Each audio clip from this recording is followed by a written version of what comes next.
सलातु वस्सलामु अलैका या सय्यदी या रसूल अल्लाह व अला आलिका व अस्हाबिका या सय्यदी या हबीब अल्लाह।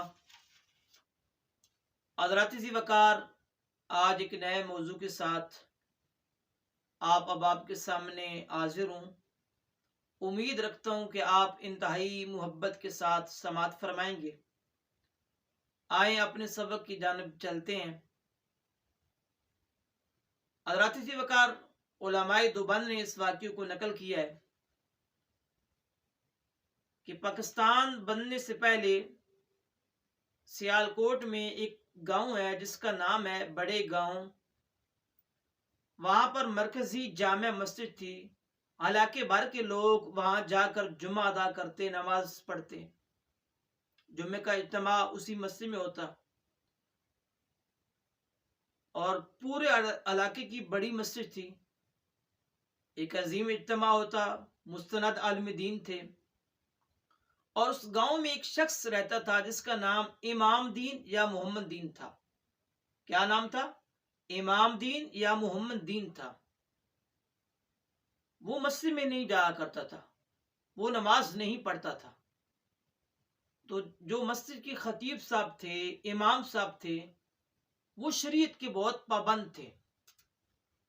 उन्होंने उसे बार बार दावत फिक्र दी कि आ जाओ नमाज के लिए, मगर फिर भी वो नहीं मानता। वो मस्जिद में नहीं आता, मस्जिद के करीब रहता था, मगर वो नमाज नहीं पढ़ता था, बेनमाजी था।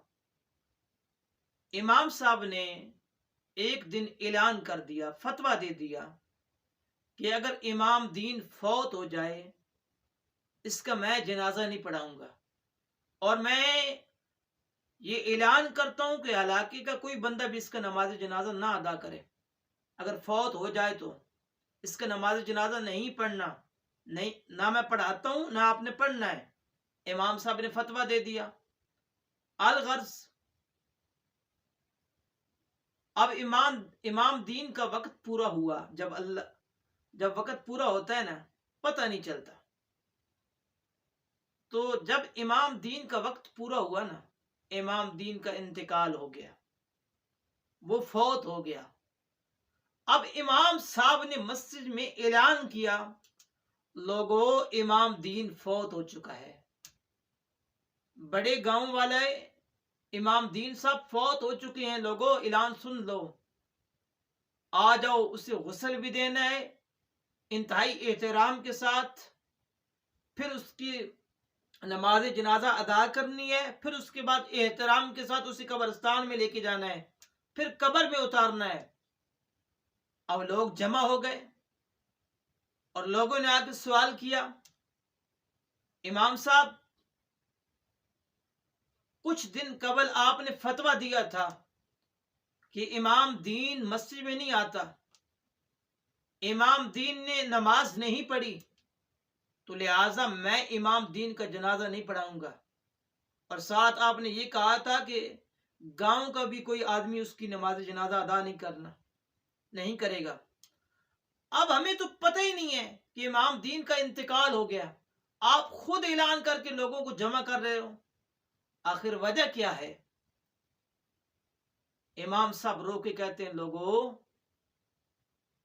मैं तो सो रहा था, मैं तो अपने बिस्तर पे था।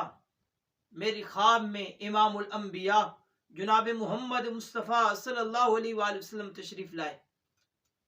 और आका करीम अलैहिस्सलाम जब तशरीफ लाए तो मैंने अर्जी पेश की, या रसूलुल्लाह सल्लल्लाहु अलैहि वसल्लम, बड़ी मेहरबानी, आपने करम नवाजी फरमाई। आपने फरमाया, ए मेरी उम्मत के आलिम दीन, इमाम दीन फौत हो चुका है। कौन? इमाम दीन फौत हो चुका है। ऐसे करो, ऐलान करो, लोगों को जमा करो, इमाम दीन को अच्छे तरीके से गुस्ल दो, नमाज जनाजा पढ़ा के उसे कब्रिस्तान में ले जाओ, उसकी तदफीन कर दो। अब इमाम साहब ने अर्जी पेश की, या रसूलुल्लाह सल्लल्लाहु अलैहि वसल्लम, आपका हुक्म सर आंखों पे, मैं गुलाम हूं, आपकी बात मानूंगा का, मगर एक गुजारिश है, अल्लाह के हबीब, इमाम दीन ने जिंदगी में कभी नमाज नहीं अदा की, इमाम दीन जिंदगी में कभी اللہ کے گھر میں نہیں گیا سجدہ ریز ہونے کے لیے. امام دین نے کبھی اپنی جبین کو رب کی برگاہ میں نہیں پیش کی, نہیں جھکایا. اے آقا, آپ خود حکم فرما رہے ہیں کہ میں جا کے اعلان بھی کروں, غسل بھی دوں, پھر امامت کرا کے قبرستان تک لے جائیں ہم.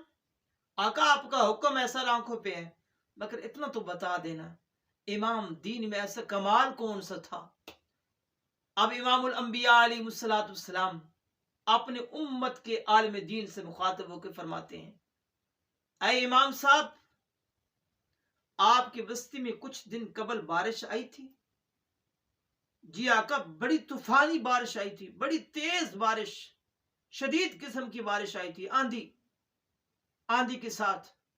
فرمایا کہ اس دن امام دین اپنے گھر میں سو رہا تھا.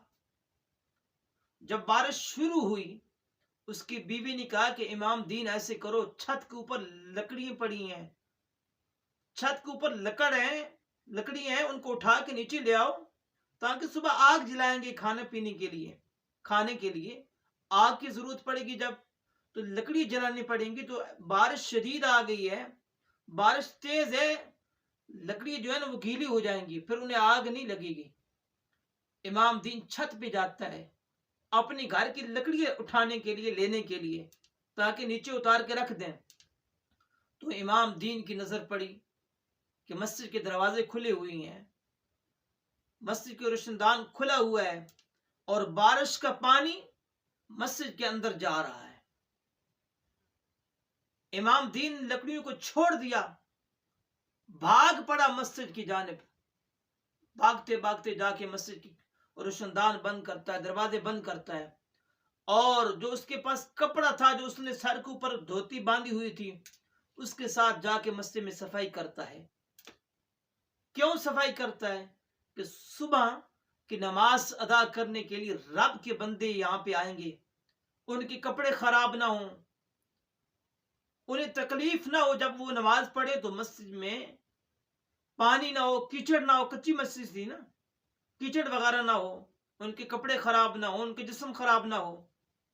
تو امام دین نے انتہائی محبت کے ساتھ اللہ کے گھر کی صفائی کی. امام دین کی یہ ادا رب کی برگاہ میں اتنی مقبول ہو گئی, اس ادا کی وجہ سے رب نے اس کی بخشش فرما دی.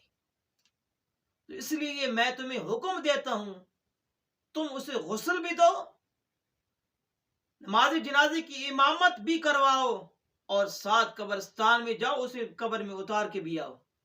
تو حضرات اسی وقار جو بندہ محبت کے ساتھ, خلوص کے ساتھ اللہ کی رضا کے لیے اللہ کی گھر کی صفائی کرتا ہے نا, تو اللہ رب العالمین اسے شرف یہ عطا فرماتا ہے. تو میں امید رکھتا ہوں آپ کو یہ بات پسند آئی ہوگی, آپ اس پہ عمل کریں گے. یقین جانیں, اگر کوئی بندہ چاہتا ہے کہ میری قسمت سنور جائے, میری زندگی میں سکون آ جائے, میری زندگی میں بہاریں آ جائیں, وہ محبت و عقیدت کے ساتھ رب کی گھر کی صفائی کرے, تو رب العالمین اس کی زندگی میں بہاریں عطا فرما دے گا. اس لیے دعا کریں اللہ تعالیٰ مجھے اور آپ کو صحیح معنوں میں مسجد کی خدمت کرنے کے اللہ تعالیٰ توفیق عطا فرمائے. اور آپ سے گزارش ہے, انتہائی محبت فرمائیں. آپ اگر آپ کو یہ ہماری بات پسند آئی ہے تو آگے شیئر کر دیں, اور آپ سے گزارش ہے ہمارے چینل کو سبسکرائب فرما دیں. اللہ تعالیٰ آپ کو جزائے خیر دے. دعا ہے رب کریم کی برگاہ میں اللہ رب العالمین ماہ رمضان شریف کی برکت سے اللہ تعالیٰ آپ کے رزق میں, مال میں, جان میں, اولاد میں, کاروبار میں, زندگی میں, گھر میں مزید بہار عطا فرمائے. آمین ثم آمین. السلام علیکم ورحمۃ اللہ وبرکاتہ. بہت شکریہ, جزاک اللہ.